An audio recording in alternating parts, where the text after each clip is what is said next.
স্বয়ং ভগবান বিভিন্ন স্থানে আবির্ভূত হয়ে রয়েছেন। এই নীলাচল ভূমি আজকে প্রকটিত হয়েছে এরকম না, ধাম চিরকাল নিত্য ছিল, আছে, থাকবে। এই যে বৈকুণ্ঠ অধিপতি নারায়ণগণ, আমরা জানি কটা নারায়ণ? লক্ষ্মী নারায়ণ কটি, বৈকুণ্ঠ বা কয়টি? শাস্ত্রীয় বিচারে অনন্ত কোটি লক্ষ্মী নারায়ণ, অনন্ত কোটি বৈকুণ্ঠ ধাম হয়েছে। প্রত্যেকটি বৈকুণ্ঠের স্বয়ং লক্ষ্মী নারায়ণ ভগবত ইচ্ছাতে এই মর্তভূমিতে প্রকটিত হয়ে তারা জীবকে নন্দিত করেন এবং লীলা দ্বারা তাদেরকে আনন্দ প্রদান করেন। তার মধ্যে নীলাচলে জগন্নাথ দেব একজন বৈকুণ্ঠ অধিপতি নারায়ণ। দক্ষিণ ভারতে বিষ্ণু কাঞ্চিতে বিষ্ণুদেব ভগবান, তিনি বৈকুণ্ঠাধিপতি নারায়ণ। আর মথুরাতে আদি কেশব দেব, তিনি বৈকুণ্ঠাধিপতি নারায়ণ। মন্দারে শ্রী মধুসূদন বৈকুণ্ঠাধিপতি নারায়ণ। মায়াপুরে হরি, তিনি বৈকুণ্ঠাধিপতি নারায়ণ। এভাবে ভগবত ইচ্ছায় তারা, কৃষ্ণের ইচ্ছায় তারা এই ধরাধামে এসে লীলাবিলাস করছেন।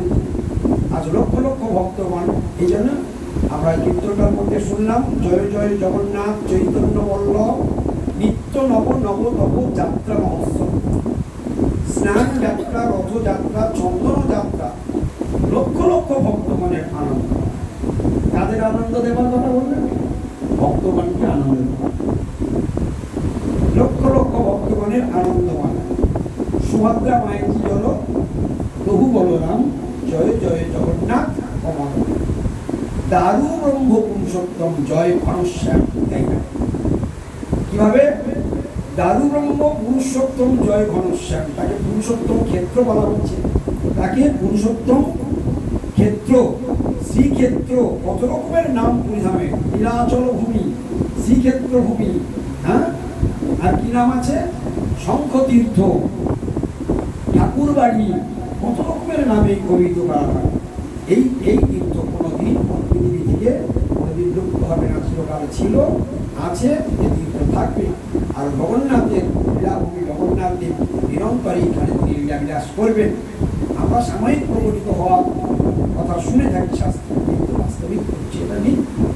তো যাই হোক, এই জগন্নাথ দেব যখন আবির্ভূত হবেন, ঠিক তার আগেই ইন্দ্রতুল্য রাজাকে স্বপ্নে বলেছিলেন যে আমি তোমার কাছে প্রকটিত হব, কিন্তু আমার প্রকটিত হওয়ার আগে ওই নীলাচল ভূমির পাশেই একটা কূপ রয়েছে, সেই কূপটাকে তোমাকে আগে খনন করতে হবে, ওই কূপের জলে আমার স্নান করানো।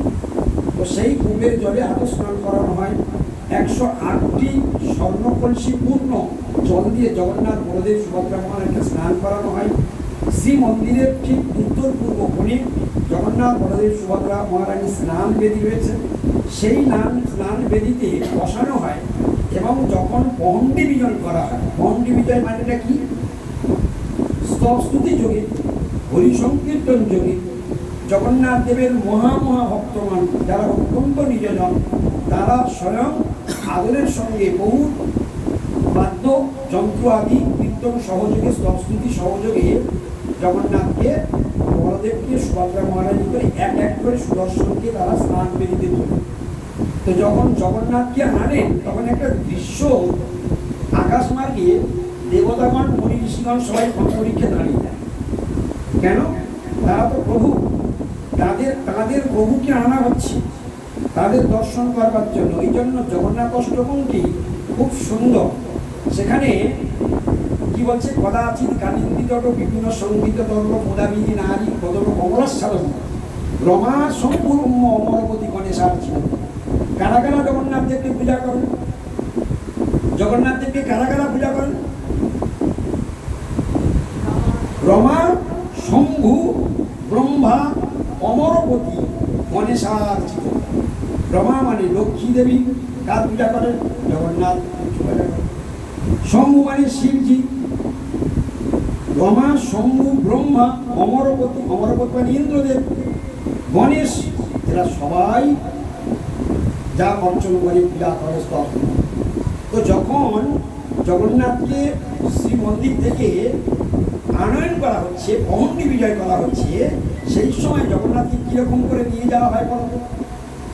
ঠিক যেমন কাউকে কোলে করে নিয়ে যাওয়া হয়, আর মুখটা যদি এরকম থাকে তা তার মুখটা কোথায় থাকে? উপরের দিকে থাকে, এরকম আর হয়ে থাকে। তো দেবতাগণ সেই সময় অন্তরিক্ষে দাঁড়িয়ে যায়, মনে ঋষিগণ তারা দেখছে, তারা যেন ভাবছে জগন্নাথ আমাদের বহু বোধহয় স্বর্গ আসবার জন্য ব্যবস্থা নিচ্ছে, উনি যেভাবে আসছে মানে স্বর্গরাতে ফিরে আসতে চাইছে, আমাদের একটু দর্শন দিতে আসছে। সেই সময় তারা উলুধ্বনি করেন দেবনারীগণ, এবং সমস্ত দেবতারা পুষ্পবৃষ্টি করেন। স্বয়ং ব্রহ্মাজির আনুগত্যে স্নান যাত্রা অনুষ্ঠিত হয়। ইন্দ্রদম্ন রাজা কি করতেন? এসবগুলো খুব ভাবনার বিষয়, ভিতরে ভাবনাটাকে করলে স্নান যাত্রা সম্পূর্ণ। কিরকম ভাবনা করতেন? ইন্দ্রদম্ন রাজা সামনে স্নানবেদীর সামনে যে বড়দণ্ড রয়েছে, যেখানে 3টি রথ দাঁড়িয়ে থাকে, ওই স্থানটাকে পুরো চন্দ্রাতক দিয়ে আচ্ছাদন করে দেয়, যাতে হাজার হাজার লক্ষ লক্ষ ভক্তগণ দাঁড়িয়ে ভগবান জগন্নাথ দেবের স্নান যাত্রা দর্শন করবেন। সেখানে চন্দ্রাতক কোনো ভক্তের যেন কষ্ট না হয়। এবং সেখানে আজও সমস্ত স্প্রে দ্বারা রথযাত্রায় যেমন স্প্রে করে ভক্তদের ভিজিয়ে দেওয়া হয়, যেন গরমে কেউ হাঁটফেল না করে, দুর্ঘটনা ঘটে, এরকম আজও করা হয় সরকারি নির্দেশে দিয়ে। তো ইন্দ্রদম্ন রাজা চন্দ্রাতক দিয়ে ঢেকে দিতেন, যাতে ভক্তদের কোনো কষ্ট না হয়। এইরকম 108 কলসি জল দিয়ে জগন্নাথ, বলদেব, সুভদ্রা মহারাজ এবং সুদর্শনকে স্বর্ণ কলসি দিয়ে জল দিয়ে শীতল জল দিয়ে স্নান করানো হয়। এই স্নানের পরে জগন্নাথ দেব আরেকটি লীলা বিলাস করেন। এই স্নানের পরে তিনি বলেন, আমার ঠান্ডা লেগে গিয়েছে, জ্বর হয়েছে। ভগবানের কখনো জ্বর হয়? এসব ভগবানের অভিনব, ভগবানের জ্বর হয়েছে। তাই ইন্দ্রদম্ন রাজাকে বললেন, দেখো স্নান করে আমার ঠান্ডা লেগেছে, আমার শরীরটা ভালো না, এই কদিন 15 দিন আমি একটু বিশ্রাম করবো, তোমার মন্দিরের দরজা বন্ধ করে দাও, আমি এখন থাকবো। এখন সেই পূজারীগণ তারা শুধু কেবলমাত্র মন্দিরে প্রবেশ করেন এবং তাকে পাচন খাওয়ান, এবং ভগবান জগন্নাথের 15 দিন ওখানে অবস্থান করেন। এবং সেই সময়টাকে বলা হয় অনবসরকাল। তিনি জগৎ জনের থেকে তিনি নিজেকে একটু সেফটি করে রাখেন মাত্র 15টা দিন। সারা বছর বিপুল পরিমাণে জগন্নাথ দেবের দর্শন করা হয়। এই সুযোগ কে করে দিয়েছেন? ইন্দ্রদম্ন। কেন ইন্দ্রদম্ন রাজা এই করে দিয়েছেন? আমাদের যেমন জলজাগতিক মন্দিরের টাইম আছে, কি এত টাইম থেকে এত টাইম মন্দির খোলা থাকে, এত টাইমে আরতি, এত টাইম সব ফিক্সড আছে। জগন্নাথ দেবের এরকম ফিক্সড আছে বটে, কিন্তু ফিক্সড থেকেও ফিক্সড। বড় মজার কথা, জগন্নাথ দেবের সব ফিক্সড আছে, কোনোটাই ফিক্সড নেই। যদি হাজার হাজার লাখ লাখ ভক্ত দর্শন করতে আসে, ইন্দ্রদম্ন রাজা যখন জগন্নাথ দেব ইন্দ্রদম্ন রাজাকে বর দিতে চেয়েছিলেন, যে দেখো ইন্দ্রদম্ন রাজা, তুমি তো আমার জন্য অনেক কিছু করলে, তোমার সেবাতে আমি এতটাই প্রসন্ন হয়েছি, তুমি আমার কাছ থেকে কিছু বর দাও, আমি তোমাদের দুজনকে একটু বর দিতে চাই, দিলে যেন আমার হৃদয়টা শান্তি হয়। কে বলছেন? জগন্নাথ দেব। তো ইন্দ্রদম্ন রাজা বলছেন, প্রভু বর কি হবে? আপনার সেবা করে আনন্দে আমার হৃদয়টা জয় হয়ে যাচ্ছে, আমি হৃদয়টা আমার আনন্দে ভরে যাচ্ছে। আবার বর মানে তো প্রলোভন, আমি আপনার সেবা করেছি, আপনি আমার কিছু তার ভেট দিয়ে দিলেন, তারা তো দেনা পাওনা হয়ে গেল, অনেক বৃদ্ধি হয়ে গেল, বর টর লাগবে না। এখন জগন্নাথ দেব নাছর বাংলা বর দেবে। কাকে বর দেবেন? ইন্দ্রদম্ন রাজাকে বর দেবে। জগন্নাথ, আজকে জগন্নাথ জেদি হয়ে গিয়েছে, না তুমি কিছু বর নাও। কি ঠাকুর, কে কার বর দিতে চাইছি? জগন্নাথ দেব ইন্দ্রদম্ন রাজা ভক্তকে বর দিতে চাইছে। এখন জগন্নাথ দেবের কাছ থেকে বর নেবে না ইন্দ্রদম্ন রাজা, আর জগন্নাথ দেব শুনবে না। শেষমেশ ইন্দ্রদম্ন রাজা বললেন, ঠিক আছে বর যদি দেবেন তাহলে এই বর দেন, আমি যেন নির্বংশ হয়ে যাই। বলে যেই না বলেছে, পাশে ছিল কে? রানী গুঞ্জিচা, স্বামীর 18টা পুত্র, আর স্বামী বলছে আমি যেন নির্বংশ হয়ে যাই। আচ্ছা কোন মা সহ্য করবে? পাশে স্বামী দাঁড়িয়ে যদি এরকম কথা বলে, চমকে উঠেছে, স্বামীর দিকে তাকাচ্ছে। জগন্নাথ বুঝতে পেরেছে। তো ইন্দ্রদম্ন রাজাকে জগন্নাথ বলছে, আরে তুমি এরকম বর চাইলে কেন? বললে, প্রভু এই বরটা চাইলাম এই কারণে, আমি চলে যাওয়ার পর আমার 18টা ছেলে আপনার এই সম্পত্তি নিয়ে ভাগাভাগি করে মারামারি করবে। অতএব এই মন্দির যে উদ্দেশ্যে প্রতিষ্ঠিত হলো ছিন্ন ভিন্ন হয়ে গেল, ওই জন্য নির্বংশ হয়ে গেল। এই সব সম্পত্তির মালিক পুরুষোত্তম আপনি স্বয়ং মালিক হয়ে থাকবেন, আর আমার কোনো হিসাব দরকার নেই। জগন্নাথ দেব আনন্দে গর্বে মুখটা ফুটে গেল। এই না হলে ভক্ত, এই তো অহিতি ভালোবাসা। এই তো অপ্রতিহত ভালোবাসা, এইটাই তো আমি চাই। আমি এইরকম নিষ্কপট ভালোবাসা, এই ভক্তিটা তো আমার পছন্দ। ভগবান জগন্নাথকে কিনে দিলেন, হৃদয় বেঁধে। হে জগন্নাথ বলছে, আবার জগন্নাথ বলছে ঠিক আছে, আমি বললাম তোমাকে বর দিতে, তা বরটা তো তুমি নিলে না, বরটা সেই আমার সুখের জন্যই নিলে। তা ঠিক আছে, এবারে আমার একটা বর নাও যাতে তোমার সুখ, সেরকম একটা বর নাও। বলে ঠিক আছে প্রভু, যদি বর দেবে তা প্রভু একটা বর আমার তাহলে দাও। কি বর? তুমি খেয়ে উঠবে, তোমার হাতের জল শুধু বানাবে, তোমার খেতে বসবে। বেশ বিপদে পড়ে গেল। কি ভাই, বর দেবে বলেছে, যেটা ছিল সেটা দিতে হবে। বাবদা বলে ঠিক আছে তথাস্তু। মানে আরে এটাও তো তুমি সে আমার জন্য নিলে, তোমার জন্য কই কি, আমি তোমাকে দিতে চাইছি, তুমি আমার জন্যই সব করছো। কি বুঝতে পারলে? তুমি তো আমার জন্য নিচ্ছ। এখন সেই জগন্নাথ দেবের 56 ভাগ ভোগ হচ্ছে কি না, হাতের জল শুকাচ্ছে না, বর দিয়েছে, এখন সেটা চালু রাখতে হবে, আজও চলছে। এবার বলছে ঠিক আছে, দুটো তো হলো, আমি বললাম তোমাকে দেবো, তুমি আমার জন্য নাও, আমার জন্য সব তো তুমি চাইছো, তোমার জন্য নাও। তো বলছে ঠিক আছে প্রভু, বর যদি দিতে চাও তার একটা বর দাও। মানে কি, তোমার ঘুমালে চলবে না, ভোরটায় দর্শন দিতে হবে, সেই ভোরের দিকে 1-2 ঘন্টা তুমি গৌর প্রেমানন্দ সারাদিন যতক্ষণ ভক্তযাত্রী দর্শন করতে আসবে তোমার দর্শন দিয়ে যেতে হবে। এই জন্য জগন্নাথ মন্দির, ওই আমাদের গৌরী মঠের মন্দির 10টা বাজলে কভার, 9:30 পৌনে 10টায় কভার পড়ে যাবে, কিন্তু জগন্নাথ মন্দিরে এমন সিস্টেম, ও 10টা, 11টা, 12টা, 12:30, 1টা, 1:30, 2টা চলছে তো চলছে, বন্ধ হওয়ার কোথাও জানি না। যখনই ভক্ত কম থাকবে জগন্নাথ মন্দিরের কভার বন্ধ। এই জন্য কখন যে জগন্নাথ মন্দিরের কোন দিন প্রান্তে বন্ধ হবে সেটা বলা বড় মুশকিল। এই 3খানা বর শেষ পর্যন্ত জগন্নাথ দেব বললেন না না, তোমার আর বর নিতে হবে, তোমার আর বর নিতে হবে না, এবার বর আমি নিজে দেব। হ্যাঁ বলছে আমি এবার বর দিচ্ছি, তোমার নামে ওখানে ইন্দ্রতুম্ন সরোবর বানানো হবে, তোমার নামে হবে, আর রানীর গুন্ডিচার নামে ওখানে মন্দির হবে। এটা আমার ইচ্ছা, এটা হবে। আর এখান থেকে আমি গিয়ে ওখানে 9 দিন ব্যাপী ওখানে থাকবো, ওইখানে বৃন্দাবন রূপে আমি ওখানে লীলাবিলাস করবো। বুঝলেন কি? ওই গুন্ডিচা মন্দির আর ইন্দ্রতুম্ন সরোবর, এটা কার ইচ্ছায় হলো? জগন্নাথ। ওটা জগন্নাথ ওকে বললেন না যে তুমি আরো বর নাও, আরো বর নিলে এবার কোন বিপদে ফের ফেলে দেবে।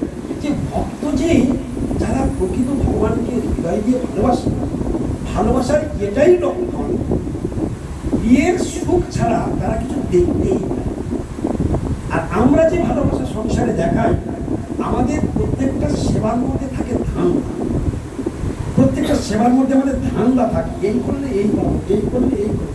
আবার কখনো কখনো তুলে দিই, তোমার জন্য আমি কি করি জানো, সারাদিন তোমার জন্য থাকি, তাহলে আমাদের প্রতিটা সেবার মধ্যে ধান্দা থাকে। আর শুদ্ধ ভক্তের ভগবানের নিষ্কপট শুভবিধান থাকে। এই জন্য শুদ্ধ ভক্তি, মিশ্র ভক্তি, সকাম ভক্তি, বহু প্রকারের ভক্তি রয়েছে। সেই সব ভক্তিগুলো সাধু সঙ্গে শুনতে শুনতে একটু স্বরূপ প্রকাশিত হয় আমাদের। তো এইভাবে জগন্নাথ দেবের স্নান করানোর পরে আবার জগন্নাথ দেবের এবং বলদেবের দুজনের গণেশ মূর্তি করানো হয়, হস্তিবেশ করানো হয়। কেন হলো? এর পিছনে একটা ভক্তের জীবন কাহিনী জড়িয়ে রয়েছে।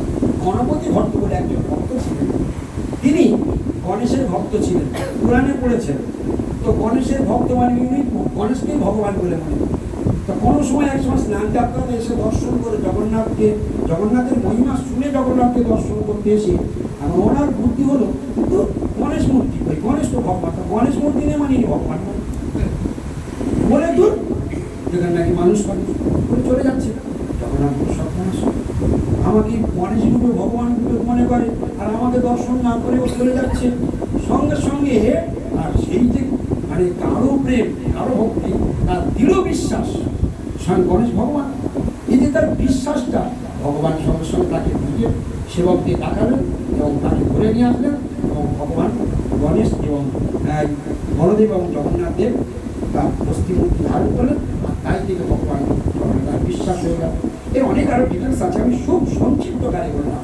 তো সেই প্রেমিক ভক্তের জন্য আজও পর্যন্ত সেই থেকে স্নান যেই হয়ে যাবে সঙ্গে সঙ্গে দিবেশ এই হলো জগন্নাথের রীতিবিদ্য সংক্ষিপ্তকারে শুনলাম।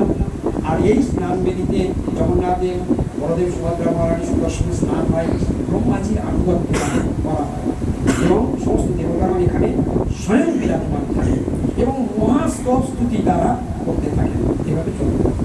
আজকে সেই জগন্নাথ দেবের শুভ আবির্ভাব তিথিতে আমাদের গৌরীয় গুরুবর্গের অন্যতম ছিল ভক্তিশ্রী ভাগবত গোস্বামী মহারাজ, অষ্টম সবসময় ভক্তিশ্রী ভাগবত গোস্বামী মহারাজের শুভ আবির্ভাব। কথা প্রসঙ্গে তিনি মাঝে মাঝে ভক্তদের বলতেন, কথা প্রসঙ্গে বলতেন, হ্যাঁ আমার জন্মতিথিটা জানো? কি বলতেন? হ্যাঁ আমার জন্মতিথিটা জানো? মানে কি তার জন্মতিথি নিয়ে তার কত বড় একটা ভিতরে একটা আনন্দ, হ্যাঁ মানে সবসময় যখন তার হৃদয় আনন্দের উদ্বেল বহিত উচ্ছ্বলিত আনন্দ আসতো, তখন আনন্দের সঙ্গে তার মুখ থেকে বেরিয়ে যায় আমার জন্মতিথিটা জানো? এই তাহলে তার জন্মতিথির দ্বারা তিনি প্রকাশ করাতে চাইতেন খুব ছোট করে দেখবে না আমাকে। এক সময় গোস্বামী পাল তার গলার মালাটা নিয়ে আর বিষ্ণু মহারাজকে বলছে যে এইটা নিয়ে প্রভুপাতে গলায় করিয়ে দিই। তখন বিষ্ণু আপনার মালা করবো, তোরা আমাকে কি ভাবিস? তোরা আমাকে কি ভাবিস? আমাকে তোরা এত ছোট করে ভাবিস? তার মানে তিনি কি দেখিয়ে দিলেন যে গুরুবর্গ এক তত্ত্ব। আমরা কি করি? আমরা মূর্খতা বসত করি, এর গুরু ওর গুরু আমার গুরু, ওর গুরু তার গুরু, ওটা আমার গুরু, ওটা মনের গুরু, আমার গুরুদেব এইরকম ছিল। এটা হলো মৃত্যুর ঘণ্টা, এটা হরিভজনের ভয়ঙ্কর মন্ত্রণা। এভাবে কখনো দেখতে না গুরু বর্গ। গুরু তখন তুমি বিপদে পড়ে যাবে যখন তুমি গুরুকে ব্যক্তি হিসাবে দেখবে। গুরুকে কখনো ব্যক্তি দেখতে নেই, গুরুকে তত্ত্ব দর্শন করতে হবে। নিত্যানন্দ তত্ত্ব, নিত্যানন্দ বলো একজন নিত্যানন্দ, তাহলে গুরুদেব যদি অভিন্ন নিত্যানন্দ তত্ত্ব হয় তাহলে গুরুদেব তত্ত্ব, নট ব্যক্তি। এইভাবে গুরু তত্ত্ব। আজকের সেই যে আচার্যপাদে তাঁর আজকের আবির্ভাব তিথি, তাঁর আমি ভক্তের মুখে শুনছিলাম তিনি কঠোর ছিলেন বা কঠোর তার কীরকম পরিসর বিষয়টা আপনারা বললেন, চেষ্টা করেছেন, যা সাধুগুলো শুনেছেন সেগুলো বলার চেষ্টা করলেন। আমি যখন ক্লাস 7-এ পড়ি সেই সময় তার চরণ কমল আশ্রয় গ্রহণ করেছিলাম 1987 সালের 25শে ডিসেম্বর। ভক্তিশ্রী ভাগবত গোস্বামী মহারাজের চরণে আশ্রয় করার সৌভাগ্য লাভ করেছি। তখন আমি ক্লাস 7-এ পড়ি, বাচ্চা কত আমার বুদ্ধিও তো তেমন পরিষ্কার পাইনি। তবু শুধু এইটা শুনেছিলাম, আমার মা কাঁদতে কাঁদতে বলছিল আচার্যদেব অসুস্থ, উনি যদি চলে যান ও আর কার চরণে থাকবো, কি আর আমাদের দেখভাল করবে, আর কার চরণে আমরা ভজন থেকে ভজন করবো, কান্নাকাটি করছিল। তখন সাধুগুরু বৈষ্ণব বাড়িতে যেত, ওই কথা বলতো, আর শুনতে শুনতে মাথার মধ্যে এটা প্রবেশ করলো, হায় হায় সদ্গুরু না আশ্রয় করলে নাকি জীবনটাই বেকার হয়ে যাবে, আর গুরুদেব যদি দেহ রেখে দেয় আমার সদ্গুরু আশ্রয় হবে না। সেই ক্লাস 7 আমার মাথাকে বেকার। তখন আমি চিন্তা করছি, আরে কখন কি হবে তার ঠিক নেই, তার হরিনামটা নিয়ে হঠাৎ মনে হচ্ছে কালকে হরিনাম। তো বাবার মাকে যখন বললাম যে আমি কালকে হরিনাম, বাবা মা শুনে কি আনন্দ, সঙ্গে সঙ্গে তার পরের দিনে গিয়ে হরিনাম আচার্যবাদের কাছে নিতাম। তো সেটা ছিল 1987 সালে 25শে ডিসেম্বর তার জন্ম। তো ছোটোবেলা সেই সময় গান বাজনা নানান রকম পড়াশোনা নিয়ে থাকতাম, নামটা আশ্রয় করে নিয়েছিলাম। কিন্তু তার অনেক দিন পরে গোস্বামীপাদের কাছ থেকে তাকে দীক্ষা নিয়েছে। তো এইভাবে আচার্যপাদের মহিমা ঘুরি ঘুরি শোনা হয়েছে। তখন আমি তখন বাড়িতে থাকতে আমাদের ভক্তিপত্রে নন্দদুলারের একটা টপিক পেত, যার খুব পুরানো তারা জানে আচার্যপাদের সঙ্গে।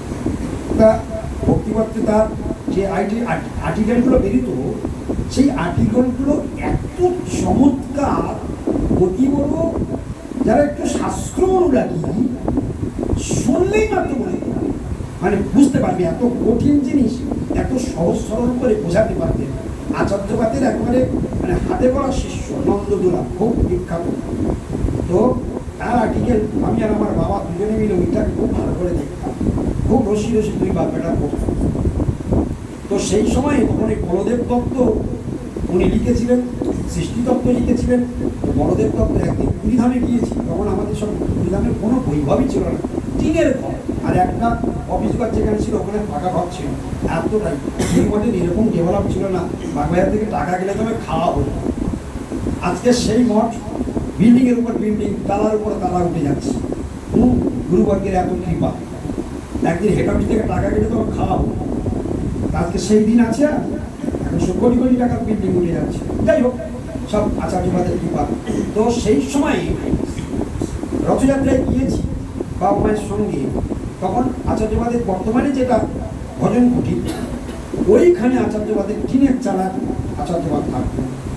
ওইখানে সবাই রথযাত্রা দিন সবাই একটা দেড়টা দুটোর সময় যে বেরিয়ে যাওয়া হয় না রথযাত্রা, আমি সেদিন যাইনি। আমি বললাম আজকে বিজয়ের সঙ্গে আমি একটু একটা কথা জিজ্ঞাসা করি, কিন্তু তার গাম্ভীর্য তার থেকে হয়তো কথা করে খাঁচা, কিন্তু মনের মধ্যে যে একটা চেপে বসেছে আজকের আচার্যবাদকে বলদেব দত্ত জিজ্ঞাসা, হ্যাঁ, যিনি স্বয়ং নন্দদুলালকে শিখেছে, যার কথা শুনে আমি এত আকৃষ্ট হয়েছি।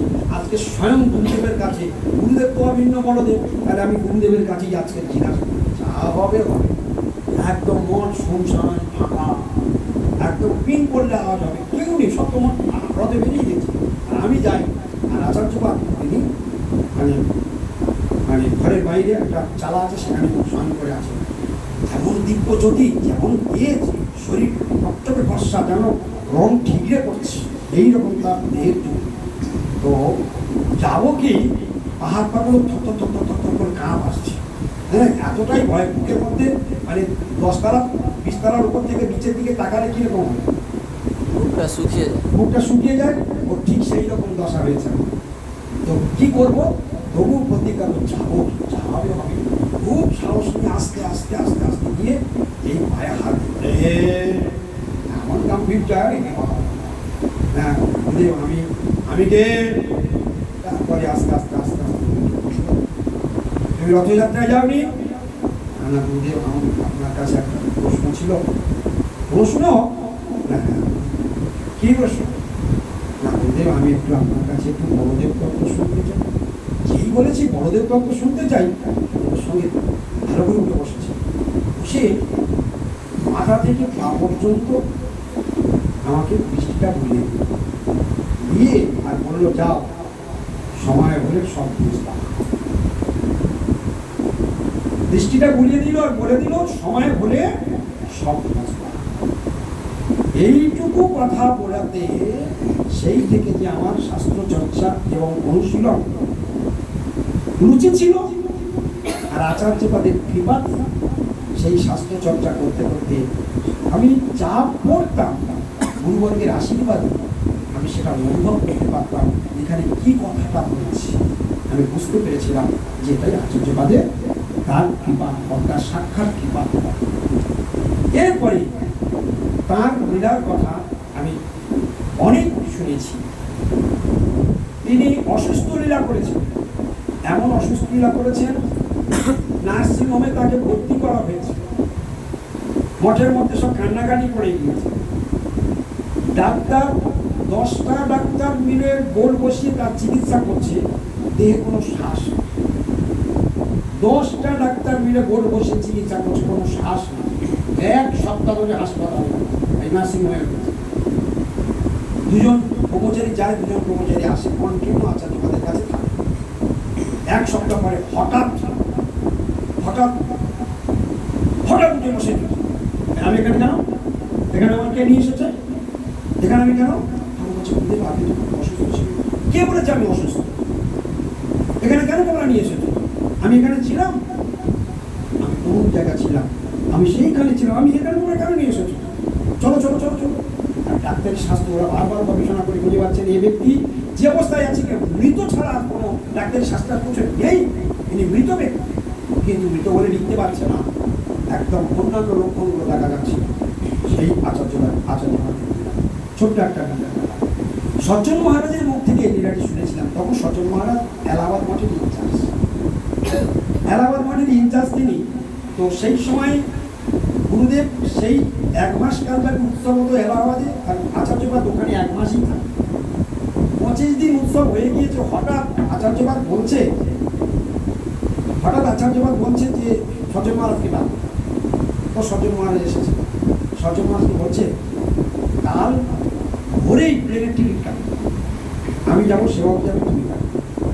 আচ্ছা, সচল মহারাজ বলছি, এখন উৎসবের 5 দিন বাকি, আমি যদি এখান থেকে চলে যাই উৎসবে বা কী হবে, আর আপনি তো 1 মাস পরে থাকেন, যা বলছি তাই করো, আমি যাবো, আমার সঙ্গে তুমি যাবে, কাল ধরে ইমার্জেন্সি টিকিট কাটো, যত টাকা লাগবে, তুমি ইমার্জেন্সি টিকিট কাটো, কালকে 3 জনই আমরা বাইকের দিন বেঁচে যাবো। আর সচল মহারাজ কী করবেন, সেই রাতের মধ্যে যত টাকা দাম নেবে সেই টিকিট কাটলেন, ভোরবেলা পাই চলে গেলেন একদম সোজা দীর্ঘ মঠে গিয়ে সঙ্গে সঙ্গে মঠ ইনচার্জকে বললেন, কমলা শ্রীবাস্তবকে ডাকাও, আমার শিষ্যা কমলা শ্রীবাস্তবকে ডাকাও। সঙ্গে সঙ্গে গুরুদেবের নির্দেশে তাকে ডাকানো হলো। তিনি এসে ঘরে বসলেন, আচার্যপাদ বসে বললেন, আমার সামনে বসে বসে হরিনাম জপ করো, আমার সামনে বসে বসে হরিনাম জপ করো। সকালে ডাকিয়ে আনলেন, সারাদিন হরিনাম জপ করাচ্ছেন, সারাদিন হরিকথা চৈতন্য ভাগবত আদি পাঠ করাচ্ছেন। এই করতে করতে রাত সকালবেলা এসেছে, রাত্রি 8টা বেজে গেছে, ছেলে আজ খুঁজে ফিরে এসেছে, কি মা তুই বাড়ি যাবে না? তখন তাকে আচার্য মঠের সামনে বসে হরিনাম জপ করছে, তো বলছে চলো চলো তুমি বাড়ি যাবে না?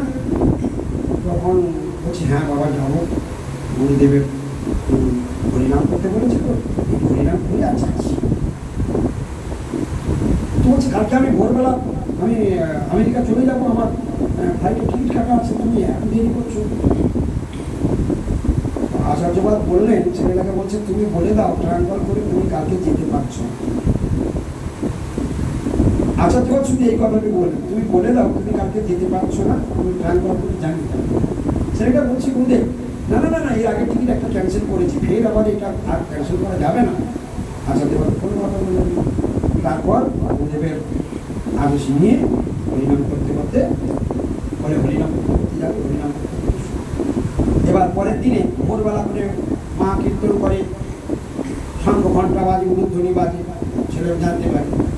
সকাল 7টা বেজে যাচ্ছে, তবুও কোনো সারা শব্দ নেই। তাড়াতাড়ি করে চিন্তা হলো কী ব্যাপার, মা কোনো সারা শব্দ নেই, মা কি শরীর অসুস্থ? গিয়ে গায়ে হাত দিয়ে দেখছে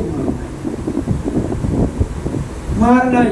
তখন ছেলেটা তখন বুঝতে পেরেছি, গুরুদেব কালকে বললো তুমি বলে দাও যে তুমি যেতে পারছো না, তাহলে নিশ্চয়ই আচার্যপাদ জানতো যে উনি থাকবে না। সজ্জন মহারাজকে ডেকেছে, সজ্জন মহারাজকে ডেকেছে, সজ্জন মহারাজ তুমি বলছি আমি যাবো না, আমার উৎসব আছে, আমার এই আছে, আপনি এখন যাচ্ছেন কেন? আমি কেন তোমার ট্রেনের টিকিট না কেটে প্লেনের টিকিট কাটতে বলেছি তুমি বুঝলে? আমি তার গুরু, আমি তার দায়িত্ব নিয়েছি, তাকে পার করার কন্ট্রাক্টটা আমি নিয়েছি, তাই তার দায়িত্ব আমার। আমি যদি ট্রেনে আসতাম আমি ওকে পার করতে পারতাম। তিনি চিনিয়ে দিলেন যে আমি কি, তিনি চিনিয়ে দিলেন, ডাক্তারি শাস্ত্রকে ফেল করে দিলেন, তিনি চিনিয়ে দিলেন আমি অন্তর্যামী, আমি সব জানি, আমার কোন শিষ্য কি করছে, কোথায় আছে, কীভাবে, কবে কার মৃত্যু হবে, সব। এইগুলো আচার্যপাদের লীলা। আরও আচার্যপাদের অনেক লীলা আছে, গোস্বামীপাদের এরকম লীলা আছে। আমাদের প্রত্যেকটা গুরু বর্গের যদি লীলা যদি এখন সারাদিন শুধু আমাদের প্রত্যেকটা আচার্যের লীলাগুলো বর্ণন করি, আপনারা এখান থেকে উঠতেই পারেন। এই জন্য আমাদের গুরুবর্গ একটু আগে আমাদের বড়রামবাবু বলছিলেন, আমাদের গুরুবর্গ খুব শক্তিশালী, খুব স্ট্রং বলছিল, একদম বাস্তব সত্য কথা। আমাদের গৌরী গুরুবর্গ কেউ কমই না। বর্তমান গুরুদেব আজকে তার যে কৃতিত্ব কল্পনারও অতীত।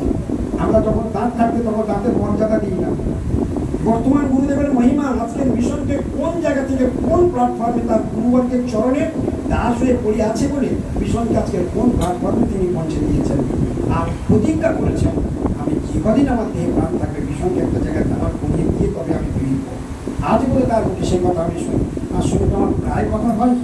তো সেই জন্য তোমার আজও পর্যন্ত তালিকায় যাওয়ার আগে আমি আরো 3 থেকে 4 বছর এখন চূড়ান্ত গতিতে ছুটবো, চূড়ান্ত গতিতে প্রচার করবো, চূড়ান্ত গতিতে কংগ্রেস। আজকে আমাকে কেন টেনে নিয়ে এসছেন? আমাকে টেনে এসছেন, যাও তুমি 3 বছর ধরে সুখিয়ে প্রচার করবে। 24 পরগনাকে তুমি বাদ দিয়ে দাও, 24 পরগনা অনেক করেছো তুমি, ওখানে মাঝে মধ্যে একটু আপনি যাবে। আর হাওড়া, হুগলি, বর্ধমান, মেদিনীপুর, বাঁকুড়া, পুরুলিয়া, বীরভূম আদি যত সমস্ত দেশ আছে, যারা আছে সব যারা তুমি প্রচার করতে হবে। আমি এটুকু করতে এসেছি, এটা বর্তমান গুরুদেবের ইচ্ছা। আপনারা কি আমাকে ডেকেছেন? আপনারা কেউ ডাকেননি? তাহলে আপনাদের চিন্তা এখন এরকম কি উনি বললেন যে আমার শিষ্য কটার দেখবে বললো? সমস্ত জেলায় যত যত শিষ্য আছে, কে জয় পারে না, কে বন্দনা পারে না, কে তিলক মন্ত্র পারে না, চুরি করে দীক্ষা নিয়ে বসে আছে, এখন জয় দিতে পারে না, তিলকটাও বলতে পারে না, ধরো এক এক করে গিয়ে সব, তাদেরকে সব ধরো গিয়ে, কে কি করছে দেখো। আচ্ছা, এটা কি তার দয়া নয়? তার দয়া নয়? তোমরা তার কি চিনবে বাইরে থেকে? বাইরে থেকে তোমরা তার কিচ্ছু চিনবে না। তার হৃদয়টা যে এত বড়, এত বড়, তিনি রেগে যান কেন? ওই যে বলছিল যে গুরুবর্গের উপরে কঠোর শব্দটা চলে না, বলছিল না বেদাতি, বলছিল কঠোর শব্দটা চলে না। সত্যি না, গুরুবর্গ কখনো কঠোর নয়, তাদের হৃদয়টা একদম তুলোর মতো নরম। কিন্তু কেন তারা ভজনের বিরোধী, ভক্তি বিরোধী কিছু দেখে তারা শাসন যদি না করে, তাহলে সে ভক্তিটা সে করবে কি করে? হ্যাঁ, সেই জন্য গুরুবর্গ, আমাদের গুরুবর্গ বড় দয়ালু, তাদের দয়ার কোনো সীমা নেই, তাদের দয়ার কোনো পরিমাপ হয় না। এই জন্য আজকে শ্রী আচার্যপাদের অগাধ মহিমা রয়েছে। একদিন ওই যে বেবিদিরা 4 বোন তখন আচার্যপাদের কাছে থাকতেন, তার নির্দেশে 4 দিনই সাদা বেশ করে আছে আচার্যপাদের জন্য, তার নির্দেশেই করছেন। তো একদিন প্রায় সময় তারা গুরুদেবের ঘরে থাকতেন, চলাফেরা করতেন, ধারু দিতেন, বসতেন, শ্লোক শিখতেন, গুরুদেব সবসময় শেখাতেন। একদিন প্রতিদিন কোন টাইমে গুরুদেব আহ্নিক করতে বসে সেটাও দিদিরা মুখস্থ হয়ে গেছে। আচার্যপাদ কোন টাইমে আহ্নিক করতে বসে, একদিন ওই টাইমে আহ্নিক করেননি, তখন দেবী জিজ্ঞাসা করছে, গুরুদেব আজকে আপনি আহ্নিক করেন? সরাসরি এক কাল হেসে, মিষ্টি হাসি এসে বলে, তুই আহ্নিক কোথায় করবো, আমি তো সেখান থেকেই আসছি। এক কাল মিষ্টি হাসি এসে বলে দেব, আমি তো সেখান থেকেই আসছি, কি আহ্নিক? আহ্নিক মানে তো আমি ধ্যান করবো, যার ধ্যান করবো আমি তো সেখান থেকেই আসছি। আচ্ছা, কি বুঝিয়ে দিলেন উনি? এই হলো আচার্যপাদ, এই হলো আমাদের গুরুবর্গ। তা আজকের আমার মতো অধমের সেই কৃপা ধর্মের আশ্রয় গ্রহণ করবার সৌভাগ্য লাভ হয়েছিল। তবে এই কি আমার দুর্ভাগ্য, যখন তার চরণে আশ্রয় গ্রহণ করেছিলাম আমি তো ছোট, ক্লাস 7-এ পড়ি, বুদ্ধির তো বিকাশ হয়নি, এতটা তো বুঝতে পারিনি। তবুও তার কৃপাটা ওই বলদেব প্রভুর তত্ত্ব জিজ্ঞাসা করবার ইচ্ছা মন থেকে বলবতী হয়েছিল বলে, সাহস করে ওই পর্যন্ত যেতে পেরেছিলাম বলে, ওই তার কৃপার দৃষ্টিটা, শুভ দৃষ্টিটা আমার উপর যে পড়েছিল, তার জন্য আজকে আমি হয়তো এই পর্যন্ত আপনাদের সামনে এসে ভগবানের কিছু কথা কীর্তন শ্রবণ করার সুযোগ পেয়েছি। আমি জাগরণ বিবাহ অধিকার